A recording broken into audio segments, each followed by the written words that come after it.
নমস্কাৰ news 18ৰ digital লাইভত মই সৌৰভ গাৰ্গ কালি নিৰ্বাচনৰ ফলাফলত স্পষ্ট হৈ পৰিল যে বিৰোধী কিদৰে এক প্ৰকাৰ ধুলিকচাত হৈ পৰিল কিন্তু প্ৰসংগটো আটাইতকৈ ডাঙৰ কথা যে জেনজি প্ৰসংগটা আছিল এবাৰ নিৰ্বাচনত আৰু কোৱা হৈছিল যে নতুন প্ৰজন্মৰ যিসকল জেনজি বুলি যিসকলক আখ্যা দিয়া হৈছিল তেওঁলোক সেইসকল পাৰ্টিক বিধানসভালৈ পঠাব ছ'চিয়েল মিডিয়াত এটা ডাঙৰ ঢৌ আছিল আৰু এই কালিৰ যিখন যেটো ফলাফল ওলাইছে বিশেষকৈ কুংকি চৌধুৰী মধ্য গুৱাহাটী সমষ্টি এটা চৰ্চাত থকা সমষ্টি আছিল আৰু পাৰ্টি হিচাপে কুংকি চৌধুৰী যথেষ্ট চৰ্চাত আছিল সামাজিক মাধ্যমত তেখেতৰ ওপৰত অভূতপূৰ্ব সমৰ্থন আমি দেখিবলৈ পাইছিলোঁ সকলোৱে তাত কমেন্ট কৰিছিল যিবোৰ ছ'চিয়েল মিডিয়া পোষ্ট আছিল যে কুংকি চৌধুৰী জিকিব লাগে আমি কুংকি চৌধুৰীৰ সমৰ্থনত আছো কুংকি চৌধুৰীৰ দৰে নতুন প্ৰজন্মৰ জনপ্ৰতিনিধি আমাক লাগে কিন্তু সেই সকল লোক গ'ল কৰি তেওঁলোকে কাৰ সপক্ষে তেওঁলোকে ভোটদান কৰিলে আৰু সেইসকল কোন আছিল সেইবোৰ প্ৰশ্ন উত্থাপন হৈছে এতিয়া মানুহে লিখি আছে যে ফেচবুক বা ছ'চিয়েল মিডিয়াৰ যিটো আবেগ সেই আবেগে কিন্তু এবাৰ নিৰ্বাচনত কোনো ধৰণৰ গুৰুত্ব নাপালে জেনজিৰ আবেগটোৱে এবাৰৰ যি নিৰ্বাচন আছিল অসমৰ যি নিৰ্বাচন তাত কোনো ধৰণৰ প্ৰভাৱ তেওঁলোকে বিস্তাৰ কৰিবলৈ সক্ষম নহ'ল আৰু সেই কাৰণে যিকেইজনক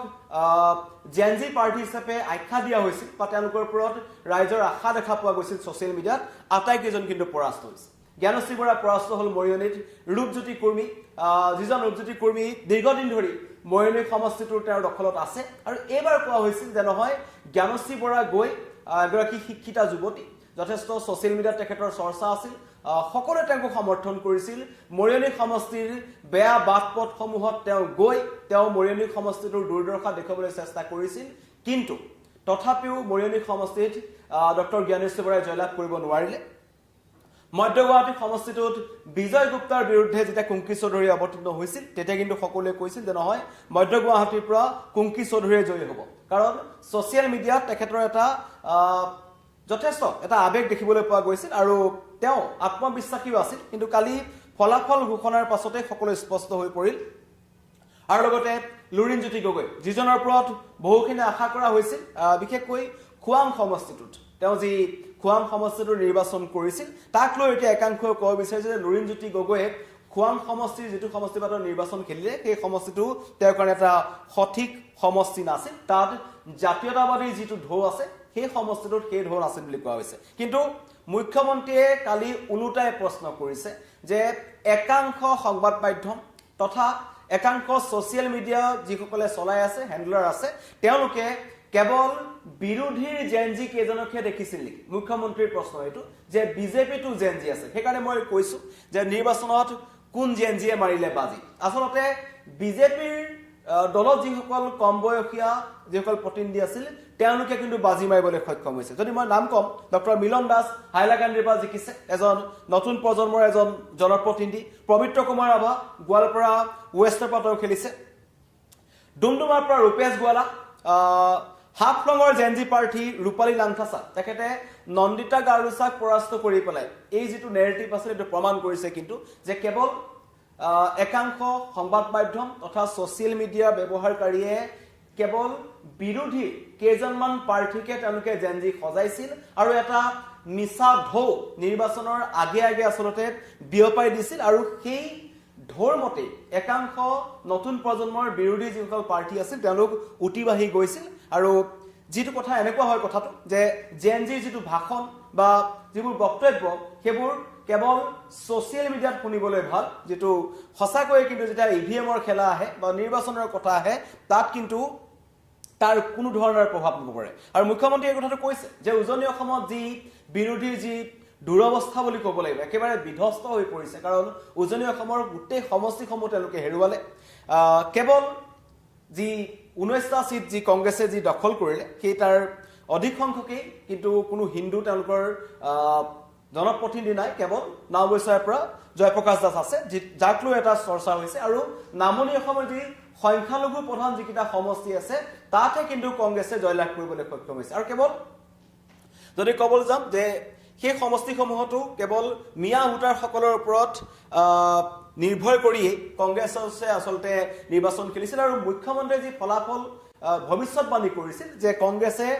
20ৰ পৰা 23খন আসনৰ ভিতৰত সীমাবদ্ধ থাকিব লাগিব আৰু আটাইকেইখন তেওঁলোকে নামনি অসমৰ আসনতে তেওঁলোকে সীমাবদ্ধ থাকিব এনেধৰণৰ মন্তব্য কৰিছিল আৰু সেইবোৰ এক প্ৰকাৰ সঁচা বুলি প্ৰমাণিত হৈছে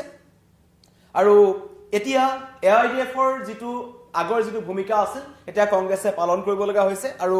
আটাইতকৈ দুখৰ কথা যে তেওঁলোকে বিধানসভাত বিৰোধীৰ মৰ্যাদা আৰু বিৰোধীৰ যি মৰ্যাদা আছে সেইটো কংগ্ৰেছে হেৰুৱাব লগা হৈছে কাৰণ 126খন যি আসন আছে তাত বিৰোধীৰ আসনত বহিবলৈ 21খন আসন পাব লাগে কিন্তু কংগ্ৰেছ 19খন আসনতে সীমাবদ্ধ থাকিল 15টা বছৰ 2021ৰ পৰা 2001ৰ পৰা 2016 লৈকে যিটো দলে চৰকাৰ চলাই আছিল 15টা বছৰ সেই দলটোৰ কিন্তু এই দুৰৱস্থা মই ইতিমধ্যে কৈছো এক প্ৰকাৰ ধুলিতছাত হৈ পৰিছে আৰু যি কোৱা হৈছিল জেনজিৰ প্ৰসংগ নতুন প্ৰজন্মৰ পাৰ্টিসকল আহিব কিন্তু নটছাত কৰিছে আৰু মই ইতিমধ্যে কৈছো যে লুৰিণজ্যোতি গগৈ পৰাস্ত হ'ল চক্ৰধৰ গগৈৰ হাতত আৰু গৌৰৱ গগৈৰ যি পৰাস্ত হৈছে প্ৰায় 20,000 ভোটত তেখেত যোৰহাটত হাৰিব লগা হৈছে আৰু তাৰ পাছত কিন্তু এক প্ৰকাৰ স্পষ্ট হৈছে যে যি জেনজিৰ ঢৌ আছিল বা বিৰোধীৰ সপক্ষে সোশ্যাল মিডিয়াত যিবোৰ প্ৰচাৰ চলি আছিল সেইবোৰ কিন্তু কেৱল সোশ্যাল মিডিয়াতে সীমাবদ্ধ থাকিল নিৰ্বাচনত কোনো ধৰণৰ মেজিক দেখাবলৈ সক্ষম নহল মুখ্যমন্ত্ৰীৰ মন্তব্য আহিছে এই জেনজিৰ পাৰ্টিসকলক লৈ বা জেনজিৰ প্ৰসংগটোক লৈ যে আমাৰ বিজেপিৰ যিসকল জেনজি আছে তেওঁলোকে কিন্তু বাজি মাৰিবলৈ সক্ষম হৈছে মুখ্যমন্ত্ৰীয়ে সেই মন্তব্যটো কৰিছে যে জেনজি বুলি একাংশ সংবাদ মাধ্যমে একাংশ পোৰ্টেলে একাংশ সোশ্যাল মিডিয়া ব্যৱহাৰ কৰা মানুহে কেৱল জেনজি বুলি কুংকি চৌধুৰী জ্ঞানশ্ৰী বৰা লুৰিণজ্যোতি গগৈ তেওঁলোকে প্ৰচাৰ চলাই আছে কিন্তু বিজেপি দলটো একাংশ নতুন প্ৰজন্মৰ প্ৰতিনিধি আছিল তেওঁলোকক কিন্তু জেনজি হিচাপে তেওঁলোকে আখ্যা দিয়া নাছিল আৰু তেওঁলোকক তেনেকুৱা ধৰণৰ প্ৰচাৰ দেখিবলৈ পোৱা নগল মই ইতিমধ্যে কৈছো হাইলাকান্দিৰ পৰা জয়লাকৰা ডক্টৰ মিলন দাস গোৱালপাৰা ৱেষ্টৰ পৰা পবিত্ৰ কুমাৰ ৰাভা ডুমডুমাৰ পৰা ৰূপেশ গোৱালা আৰু হাফলঙৰ যি জেনজি পাৰ্টি বিজেপিৰ ৰূপালী লাংথাছা তেওঁ নন্দিতা গাৰ্লোছাক পৰাস্ত কৰি কিন্তু চমক দিবলৈ সক্ষম হৈছে মুখ্যমন্ত্ৰীৰ মন্তব্য আহিছে শুনাই লৈছে কংগ্ৰেছে হওক বিজেপিয়ে হওক এইবাৰ প্ৰথম উপাধিৰে সৈতে ৰাজনীতি কৰিব বিচৰা হৈছিল তাক ৰাইজে প্ৰত্যাখ্যান কৰিছে আৰু মই আগতে কৈ অহাৰ দৰে যে আমাৰ ভাৰতীয় জনতা পাৰ্টিৰ মঞ্চত গগৈও আছে বৰগোহাঁইও আছে বুঢ়াগোহাঁইও আছে দাস কলিতা কোচ ৰাজবংশী পাহাৰ ভৈয়ামৰ জনজাতীয় সকলো লোকৰ সমাৱেশ আমাৰ ভাৰতীয় জনতা পাৰ্টিত আছে সেই কাৰণে আমি বৰাকৰ পৰা পাহাৰলৈ নামনিৰ পৰা উজনিলৈ মধ্য অসমৰ পৰা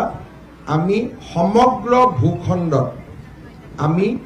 শক্তিশালীভাৱে জয়লাভ কৰিবলৈ সক্ষম হৈছিলোঁ অসমৰ ৰাইজে এই তিনি গগৈ ৰাজনীতিক দৃঢ়তাৰে সৈতে প্ৰত্যাখ্যান কৰিলে আৰু দুজন গগৈক অসমৰ ৰাইজে নিৰ্বাচনত পৰাজিতও কৰিলে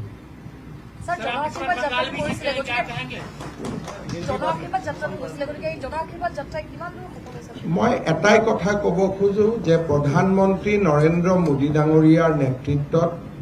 অসমৰ ৰাইজক যোৱা 10টা বছৰত আমি যি ধৰণে সেৱা কৰিছিলোঁ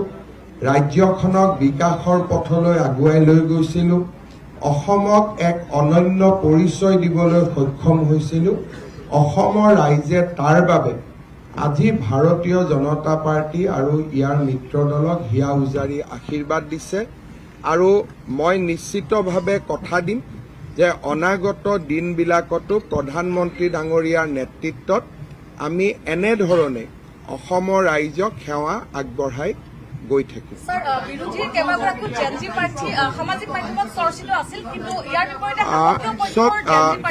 সামাজিক প্ৰচাৰ মাধ্যম বিশেষকৈ অসমৰ এটা বা দুটা প্ৰচাৰ মাধ্যমে জেনজিৰ ক্ষেত্ৰতো তেওঁলোকে এক প্ৰকাৰ একপক্ষীয় নীতি গ্ৰহণ কৰা আমি নিৰ্বাচনৰ সময়ত দেখা পাইছিলোঁ সেই সংবাদ মাধ্যমৰ দৃষ্টিত ৰূপালী লাংথাছাও জেনজি নাছিলে ধীৰাজ গোৱালাও জেনজি নাছিলে, মিলন দাসো জেনজি নাছিলে। অৰ্থাৎ জেনজিৰ যেন সমগ্ৰ অধিকাৰ বিৰোধী পক্ষৰ লগতহে আছিলে, বিজেপিৰ লগত জেনজিৰ অধিকাৰেই নাছিলে। মই আপোনালোকক জনাবলৈ পাই ভাল পাইছো যে ভাৰতীয় জনতা পাৰ্টীয়ে আগবঢ়োৱা সকলোবোৰ যুৱ প্ৰাৰ্থী এই নিৰ্বাচনত বিজয়ী হৈছে। আৰু ক'ব গ'লে আমি আমাৰ দলে যিসকল জেনজিক প্ৰাৰ্থিত্ব আগবঢ়াইছিল প্ৰতিগৰাকী প্ৰাৰ্থী এই নিৰ্বাচনত বিজয়ী হ'বলৈ সক্ষম হৈছে। এই বিষয়ে সাংবিধানিক নীতি নিয়ম আছে। প্ৰথমতে ৰাজ্যৰ মুখ্যমন্ত্ৰীয়ে পদত্যাগ কৰিব, তাৰ পিছত ভাৰতীয় জনতা পাৰ্টীয়ে দলীয় নেতা নিৰ্বাচন কৰিব, তাৰ পিছত NDA নিজৰ নেতা নিৰ্বাচন কৰিব আৰু ৰাজ্যপাল মহোদয়ে চৰকাৰ গঠন কৰিবলৈ আহ্বান জনাব। তাৰ পৰৱৰ্তী সময়ত শপত গ্ৰহণ অনুষ্ঠান সম্পন্ন হয়।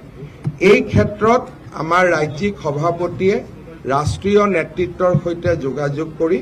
পৰৱৰ্তী সময় আপোনালোকক অৱগত কৰিব।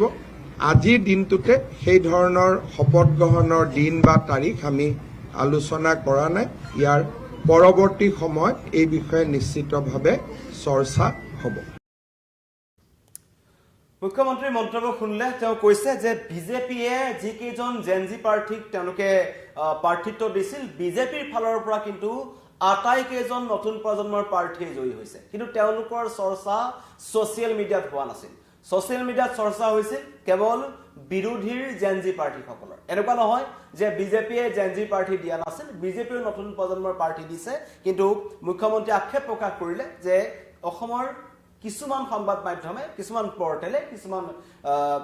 ছ'চিয়েল মিডিয়া যিসকলে চলাই আছে, পেজ আছে, তেওঁলোকে কেৱল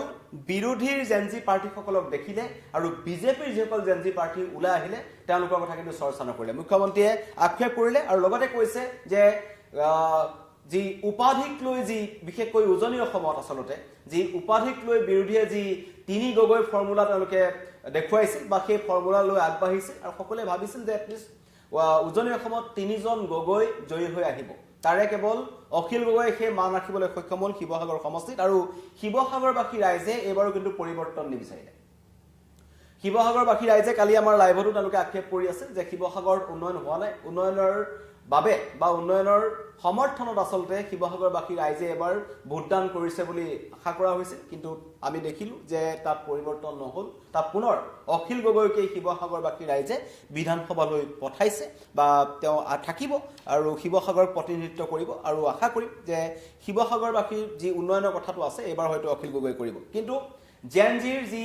ছ'চিয়েল মিডিয়াত ঢৌ আছিল সেয়া কিন্তু একদম নিষ্প্ৰভ দেখিবলৈ পোৱা গ'ল। আৰু সামাজিক মাধ্যমৰ চৰ্চা জেনজিৰ আৱেগে 2026 যি অসমৰ বিধানসভা নিৰ্বাচনত কোনো ধৰণৰ কিন্তু প্ৰভাৱ